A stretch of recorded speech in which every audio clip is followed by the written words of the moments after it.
Good evening, everyone. Thanks for coming. My name's Terry. I'm a member of the SPSC, and we're having this meeting tonight, given all that's happened, in the past 2 years, but with the ceasefire. We're at a pivotal moment as what can we do and what we should be doing moving forward. I have the great privilege of hosting tonight's meeting with Dr. Toufic Haddad, who is who is an author, a journalist, and is currently based at Edinburgh University. He's going to speak, and afterwards we're going to take some questions, so I'll hand over. Cool. Thank you. Thank you.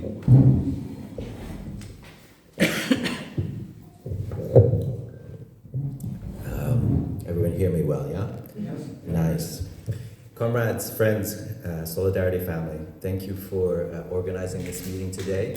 It's a great honor and privilege for me to speak to you today. It's the first time I have an opportunity to speak to a branch of the Scottish Palestine Solidarity Movement, and I think you should realize that your work here does not go unrecognized. Palestinians recognize the special place that Scottish Solidarity plays in their movement. So don't for a moment ever think that what you do doesn't make a difference. It does, and Palestinians over there are watching what's happening here. So thank you for your work, and thank you for organizing this meeting today. Allow me to start by simply saying, essentially the starting point for this talk, we actually titled this talk and organized this talk around reflections on, Stop the Genocide, reflections on why we must and how we will. So we organized this meeting at a time before the declaration of the ceasefire, which came about a couple of days ago, of course. With that said, folks might say, so what's the purpose of this meeting? You already have a ceasefire, people are declaring it an end to war. It may be, this meeting is redundant, at least under the aegis of how it is described, why we must, it's no longer happening, people might argue, and how we will also becomes a moot question. And in fact, after the demonstration that took place in Glasgow 2 days ago, where I spoke was the first time publicly at the national rally, Clyde radio came up to me and asked me a question and said, Glasgow Friends of Israel, this fellow who I interviewed said, well, the thing's over now, so let's move along and sort of turn the page.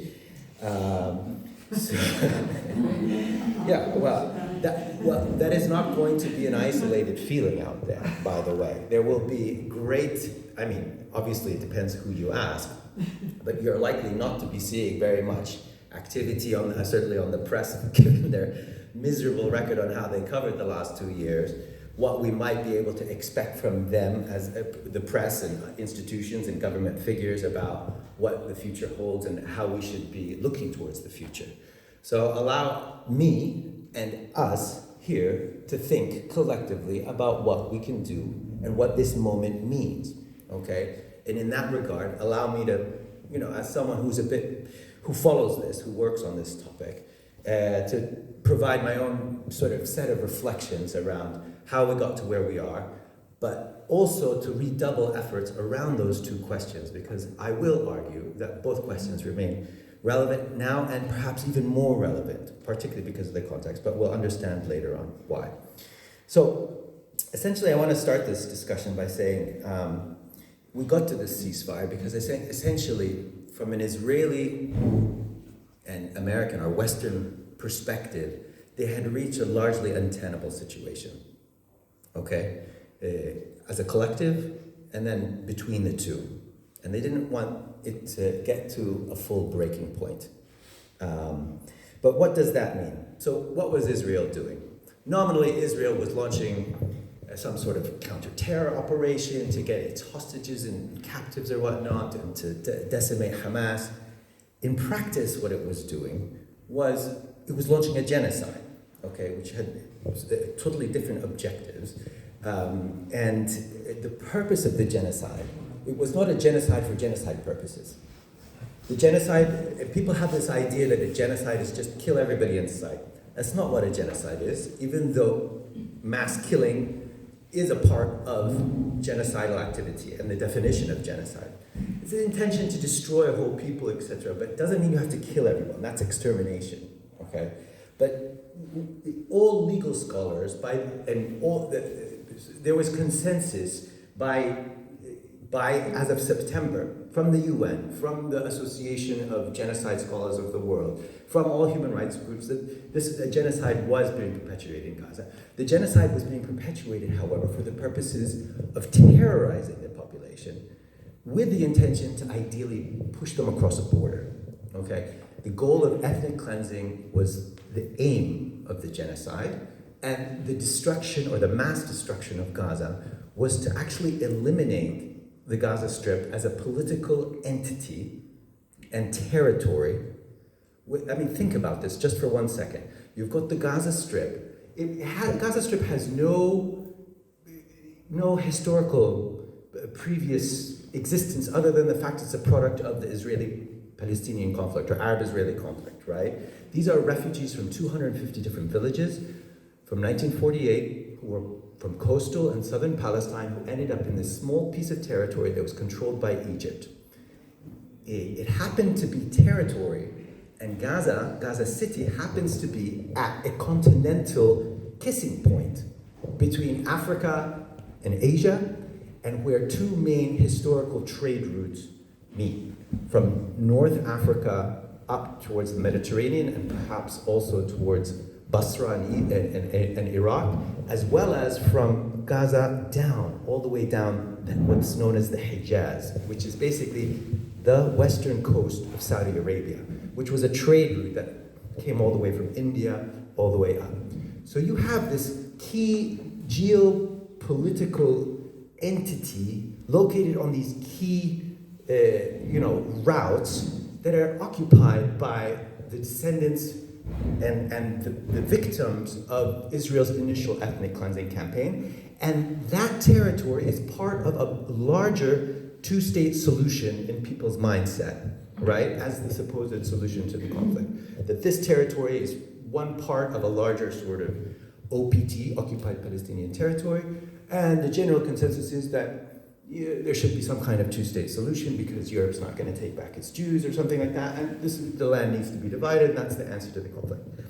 So, Israel was actually, through its genocide, attempting to push and eliminate that territory from existence, and to eliminate the population, to kick them off of that territory so that they could no longer make claims, not only to the Gaza Strip itself, as part of a two-state solution, but so they couldn't make claims to 48 Palestine either.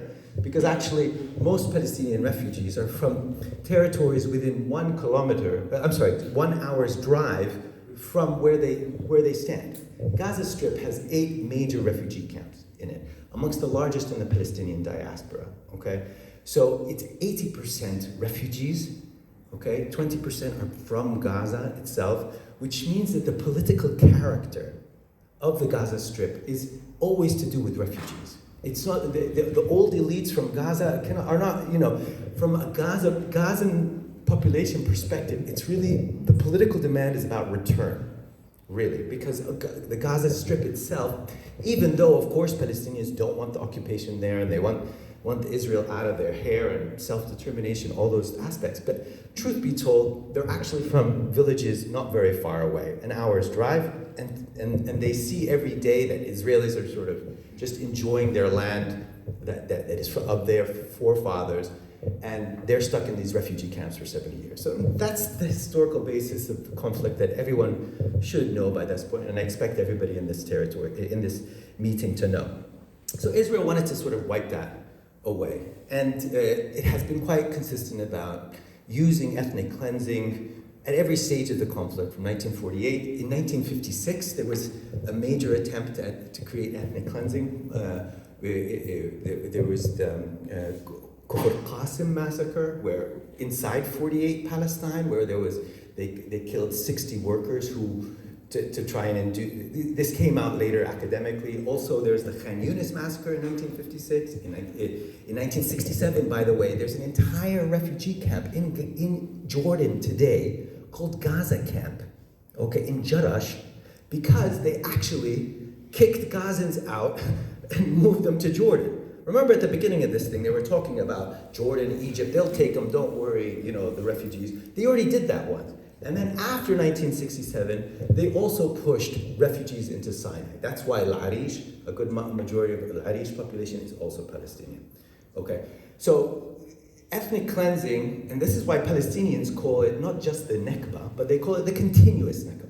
Because they understand that Israel has a policy, if it's as a self-defined Jewish democratic state, to create a Jewish majority and to maintain that majority, it needs to continually dispossess the Palestinians. And also engage in a kind of gerrymandering of how it counts the population between the river and the sea. That's why we saw for the last 30 years a lot of games being played about who is considered on the Israeli side and who's considered on the Palestinian side, and they subdivided the Palestinians into a million different subdivisions, and that was what Oslo was about. So that's what Israel was doing with the genocide. From an international perspective, this was also an international genocide, though, of course. Okay, I shouldn't have to say that, you guys know that. But what was really going on? Before October 7th, you had, obviously, Israel's well known. Israel is a sort of key strategic Western ally located in that region. You have a lot of political instability in that region historically, and particularly since 2010, 2011, when you had the Arab revolutionary processes, basically. I'm not going to go into it too much, but fundamentally, the US and the Western world understands that it does not have a reliable ally in this region. Israel is the only secure, reliable ally. It's different than like an authoritarian figure like Sisi or the King of Jordan, who overnight can be overthrown in some kind of coup, as we saw in the 2011 period. That will never happen in Israel. Not because coups aren't possible, but the entire Israeli state is organic, is birthed from the Western historical political tradition, economically is connected to it, and understands that there is this strong mother relationship between mother-father, I don't know how you would put it, but basically there's an organic connection between the West and Israel. So it needed to double down its actual support for Israel. But basically, Western imperialism has been dealing with a lot of other issues in the last period. Israel-Palestine was actually seen before October 7th as something that was more or less kind of a mop-up job. And if you remember, Joe Biden came out within a month before October 7th, and he announced that basically America's major plan to counter Chinese expansionism and to organize the political interests and economic interests of that region was to create some kind of strategic, political, economic resource corridor between India, the Emirates, Saudi Arabia, Jordan, Israel, to Europe. Okay? That's because basically the Chinese were expanding, the Americans lost a lot of competitiveness in the last period. This is called the Middle East. Why is it called the Middle East? Because it's middle to Europe. It's middle to UK specifically. It's halfway between India and the UK, and that's why it's middle, and that's why it's east. The UN calls it Southwest Asia, because that's what it is. But the larger framework, people are understanding it as Middle East, and that middle part is important because basically the way the world is organized at this stage is that if you need to go from east to west, or back and forth, where labor and capital and goods, all that stuff is going on, you need to go through this region. And the Arab world has key geostrategic bottlenecks, including the key one at the Suez Canal, where Gaza is the first non-Egyptian port to the east. Okay? It's in the southwest corner of this thing. Okay, so never forget that. So that's why Gaza is important. That's why you'll find historically a lot of talk about this region. Even the Oslo Accords talked about the creation of some kind of canal from the Red Sea to the Dead Sea to the Med Sea, and it would go through Gaza. Okay. So anyway, that was the international plan. That's why they were supporting Israel. And then fundamentally, they didn't want to give, any kind of bonus to the, after to the Arab world or after what happened in October 7th. So they wanted to double down on their ally, but fund and keep it protected, keep it strong, make it not look like it lost, etc. So, however, the genocide caused strategic complications for Israel. Tactically, it was a mess for the Israelis. The situation on the ground 2 years after it started was where basically, even though Israel had wiped out huge parts of the infrastructure and pushed out major sections pushed to the coast to 25% of the territory, huge sections of the Gaza population, at the end of the day, the Israelis acknowledged and understood that basically the major obstacle that they had in front of them was Gaza City. Okay, Gaza City was a city of 1 million people.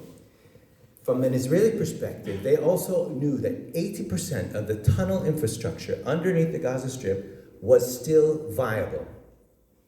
Okay?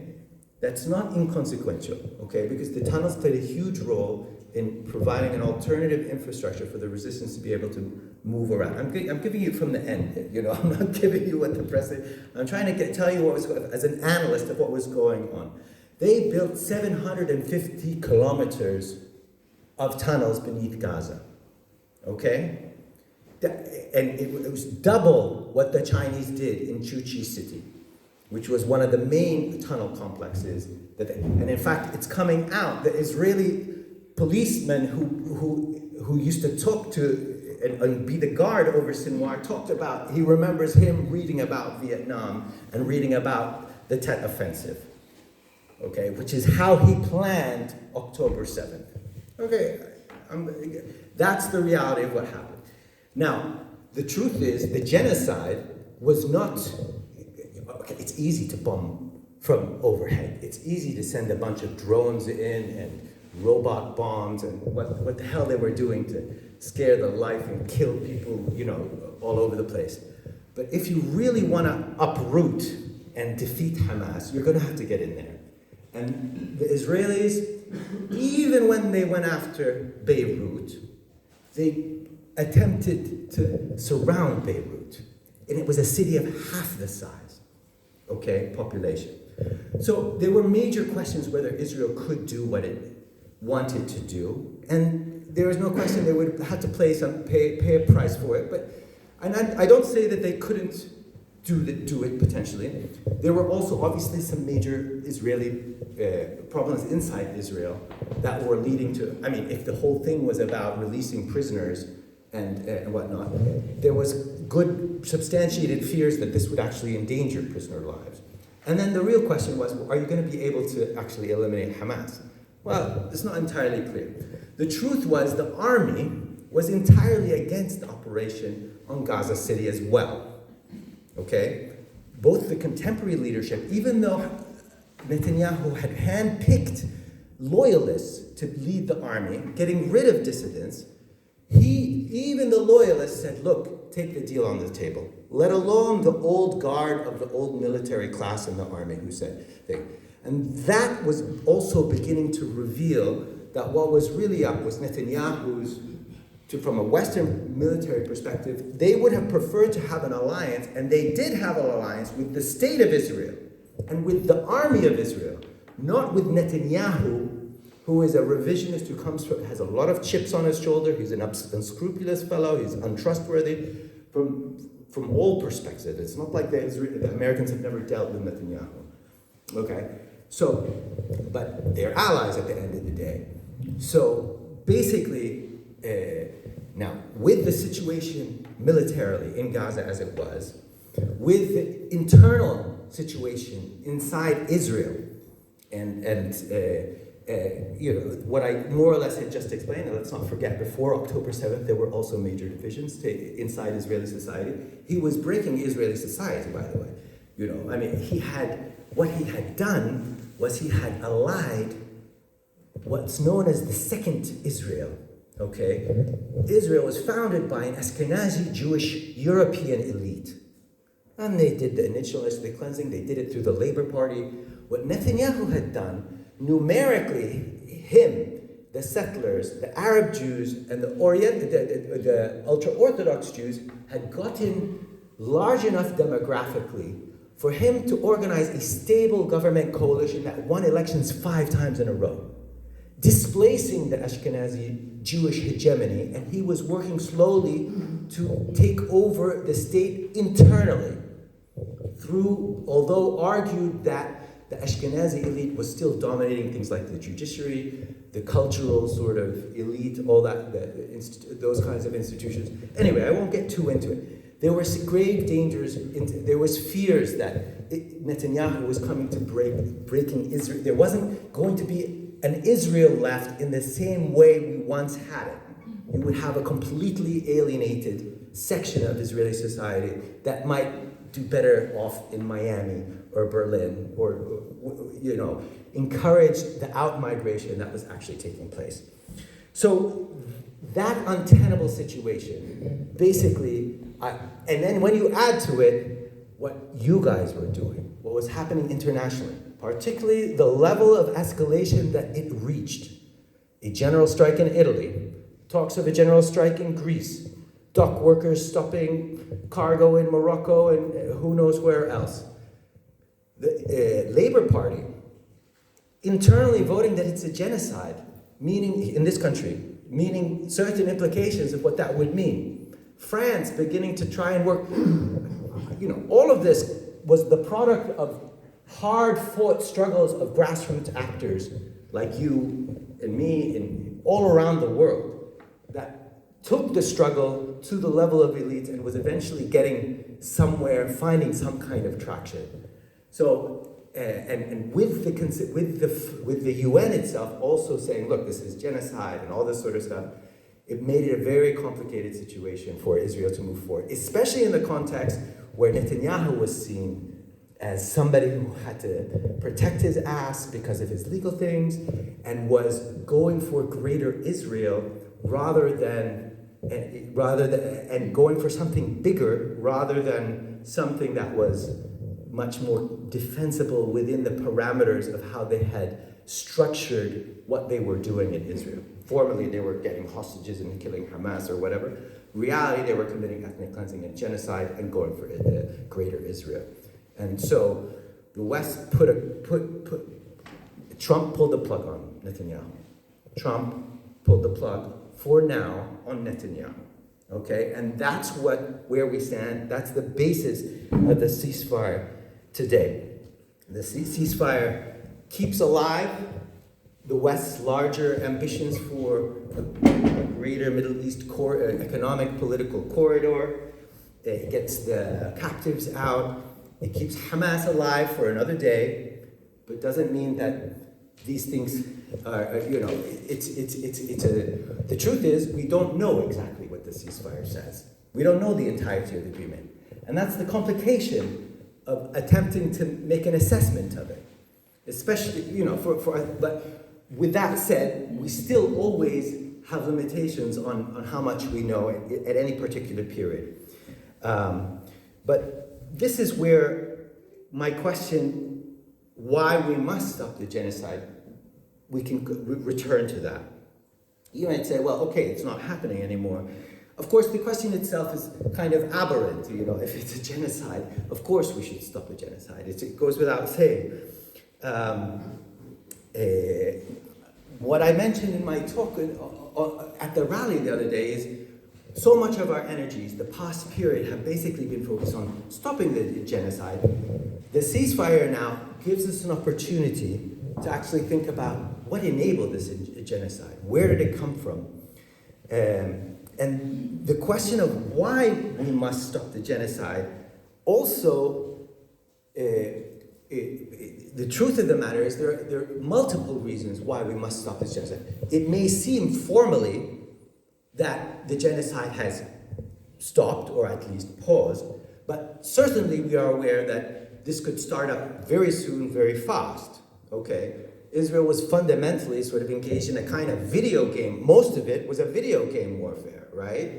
They can just turn on the PlayStation and start, dropping bombs like they did before. And they didn't have any serious problems with army recruitment or sort of folks saying, I have a moral problem about this. I can't do this thing. I don't have any moral conscience or whatnot. The second reason why we must, and it's not just that it can restart, is that the next phase of this can actually be almost more devastating than the war. What do I mean? The purpose is ethnic cleansing, okay? They certainly have traumatized and terrorized the population of Gaza. But don't forget, we know the truth is Israel had incredible amounts of power over the Gaza Strip that it erected over years of occupation and particularly of the siege. That infrastructure of the siege is fundamentally still there, okay? As a discourse, as a physical infrastructure, as people who know how to monitor, and count beans. Israel was literally counting how many beans of lentils were entering Gaza Strip to say, look, 2,000 calories per person, we've met that. It's not our business. Khalas, Gaza has enough food. They were doing that kind of horrific kind of task before, during the siege, and they will continue. And when the truth is, after you cause such a huge amount of destruction and create so much need, so much demand, so much desperation, you are going to have people who want to, if conditions are not created where food, water, electricity, all that kind of stuff, you are going to have a brain drain. You might have more than a brain drain. If certain positive things are opened up, put yourselves in that position. I mean, I'm sorry, I don't want anybody to be in that position, but you're talking about people who are living in a hell and have lived in hell for 2 years, and maybe promised another deeper hell. And Israel has no problem restarting, throwing a bomb again, just to make people ever remember that, we can fuck you up and you're going to be killed and whatever, your life means nothing. And that's what the whole thing is about, basically. Your life means nothing, we will get rid of you eventually. And they have been very clear from the very beginning that they want it cleansed. Smotrich talked about, beachfront property, and then Ben Gvir talked about, he literally told his police officers, we are going to get you the best beachfront. Don't worry, stick with the thing. I mean, a really horrific sort of vulture capitalist sort of predatory ethnic cleansing logic that's going on. So basically I'm saying that the situation now can be, the goals of the war might be able to be achieved, not just but through sheer acts of force, but actually in times of ceasefire. Okay, and history shows us that the siege is actually a brutal technique of achieving those kinds of ends, because it's slower, because it forces internal contradictions and problems against each other, etc. Let's not forget, of course, that in this ceasefire itself, the guarantors are pretty unscrupulous and pretty unreliable, right? I mean, the last time Trump, let's not forget when the strike on Qatar happened, Trump himself literally had given Hamas what was it called? The ceasefire deal. He said, I want an answer in 24 hours. So he knew Hamas was going to be meeting in that 24 hours. And then all of a sudden, the table literally blew up where they were trying to discuss the thing. And by the way, when they hit Iran and when they hit Hezbollah, they did the same thing. Okay, during very clear, they worked together, the Israelis and the Americans, coordinating an attempted mass assassination of the people that they said, oh yeah, we're going to negotiate with you. So they're entirely untrustworthy. Their political motives remain out there. Their political drivers remain out there. They remain dangerous individuals and peoples and governments with a lot of power.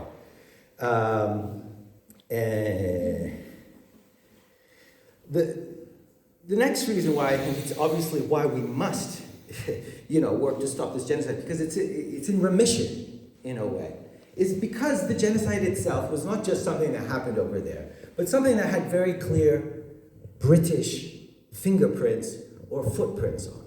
I mean, this is your money. This is your government. These were policies enacted in your name. That's a really important part of this equation. We're talking about, obviously there's sort of, however you look at this, you can go to the big picture and Britain's historical responsibility with Balfour and all that, but you can actually also, it's not just, I mean, there's layers to this.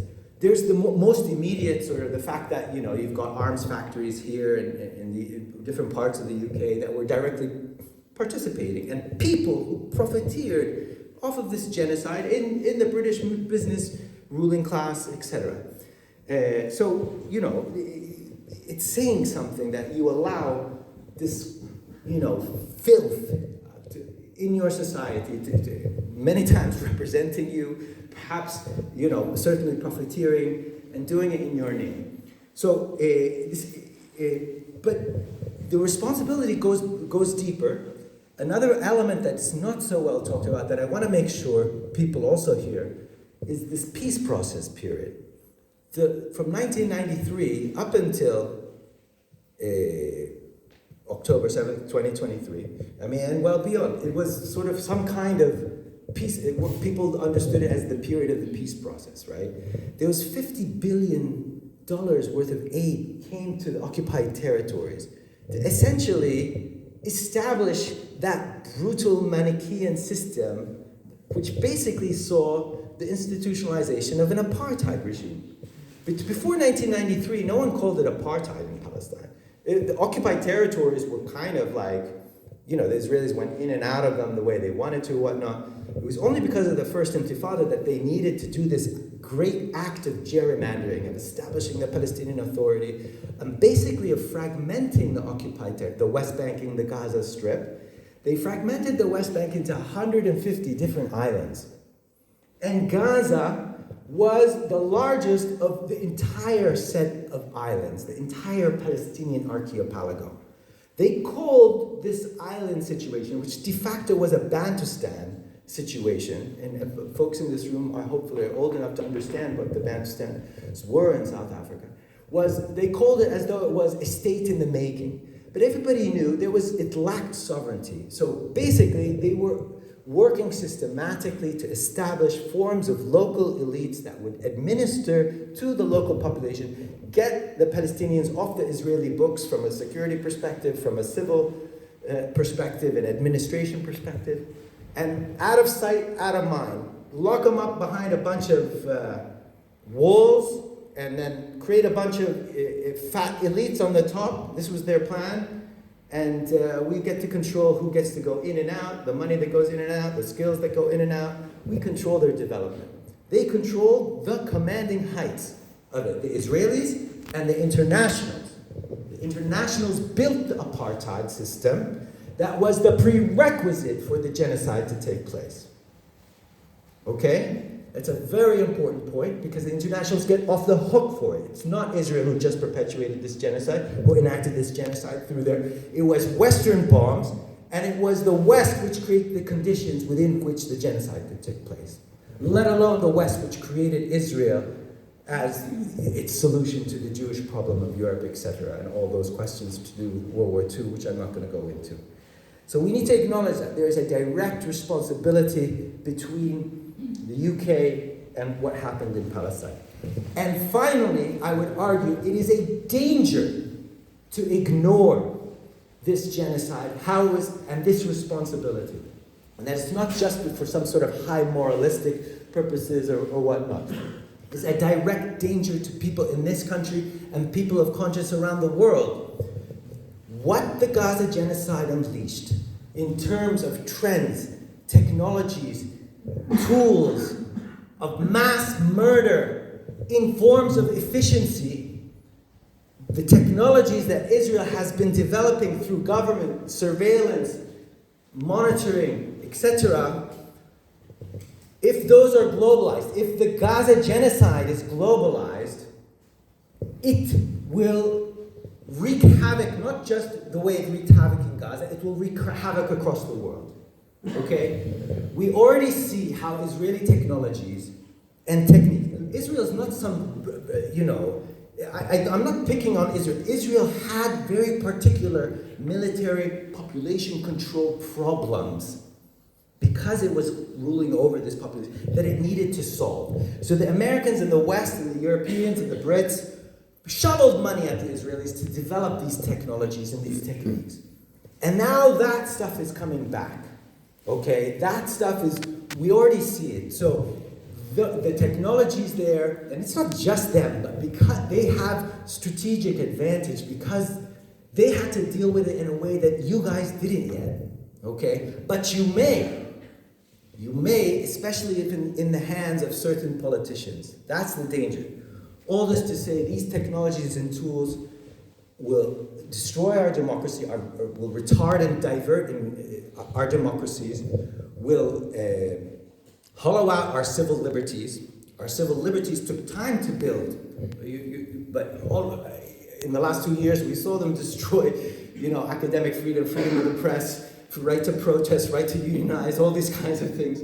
So they will, obviously this stuff, they will force, because of their economic, they lack, I don't know how to describe the economic policies of this government and how it's not really fully my business, although it's a particularly,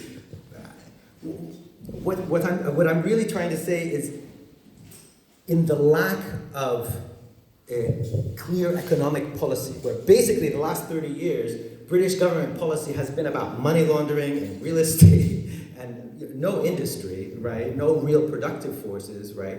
Like, get your money in here fast and get it all cleaned up and build all these properties and nothing. The point is, it's going to, and all you guys have witnessed and felt for the last 30 years is consistent decline and chipping away at your social gains, and you're right, from the NHS to your education, okay? So the point is, these folks will work towards creating some perverted Keynesian military, industrial, Keynesian policy to keep militarism and the threat of war and all these aspects alive and as their economy.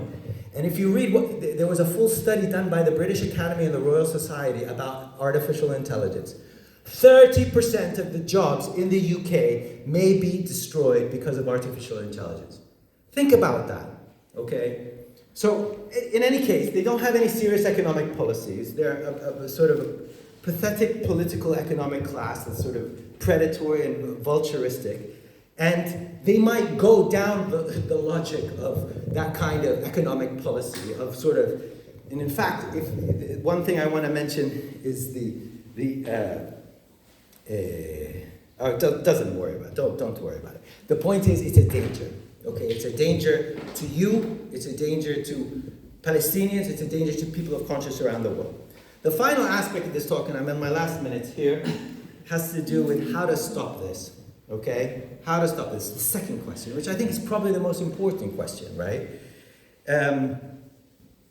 First, I think it's important to acknowledge that this genocide happened against our will, against your will.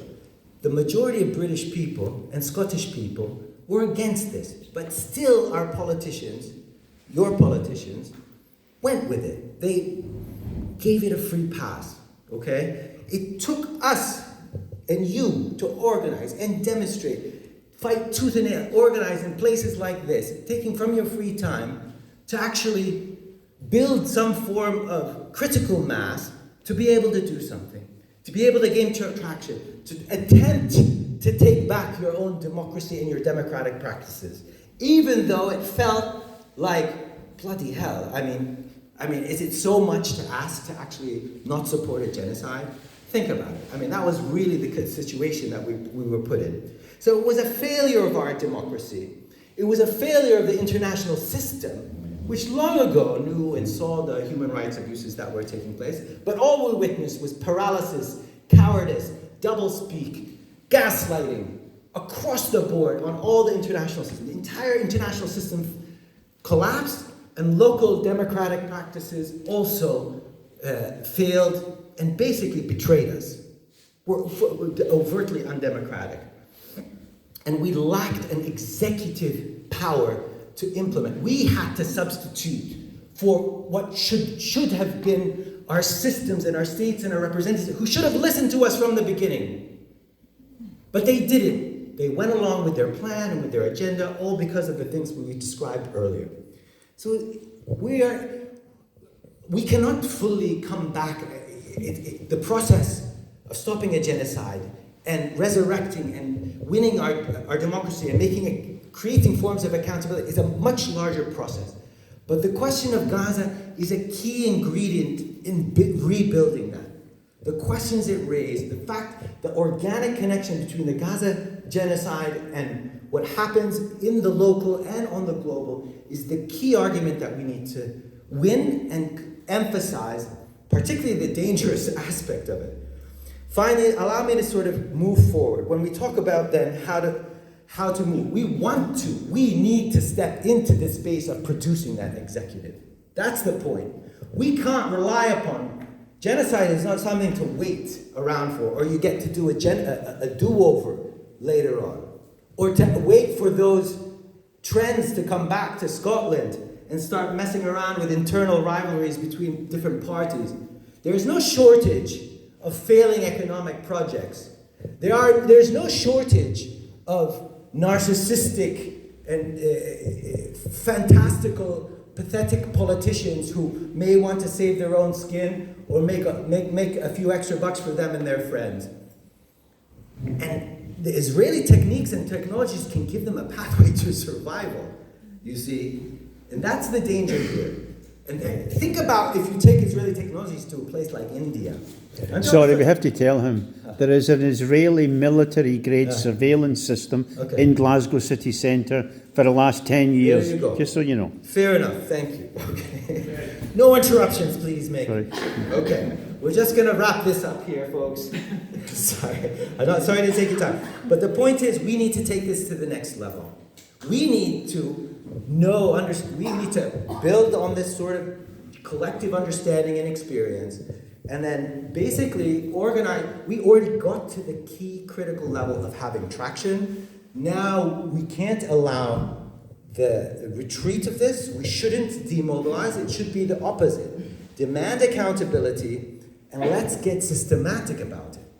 Let's use research. Let's be, who are the main perpetrators? Who are the main profiteers in Scotland, in the UK? Let's name them. Let's shame them. Let's isolate them. Let's understand where they live.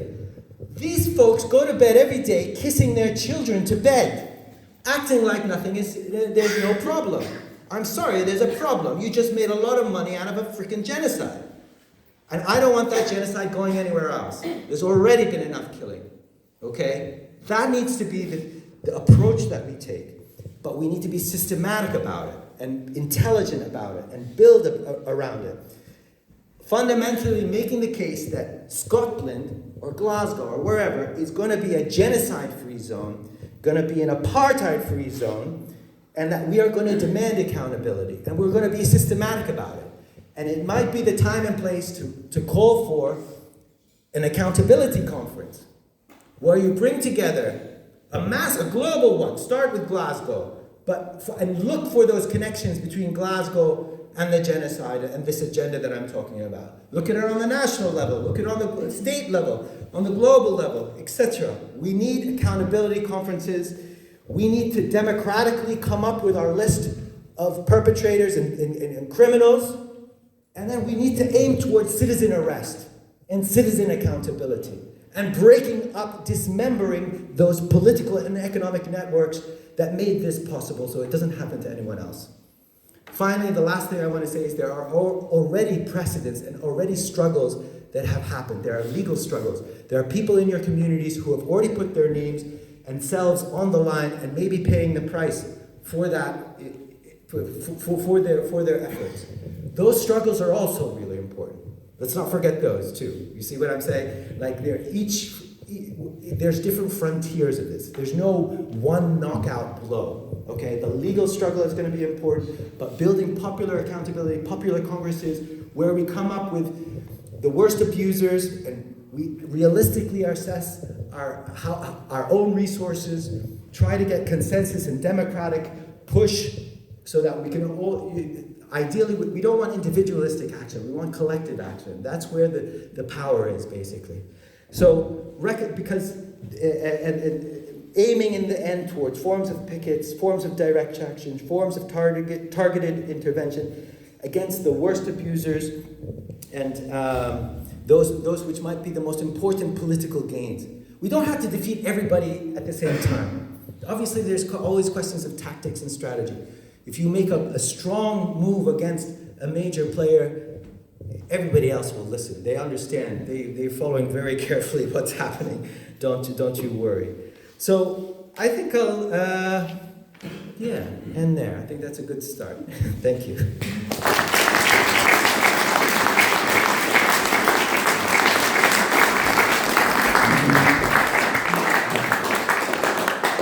Thank you, and that was great. Thanks very much. I'm going to hand it over to you guys now. I'll take 2 or 3 questions, and we'll answer those, and then hand it back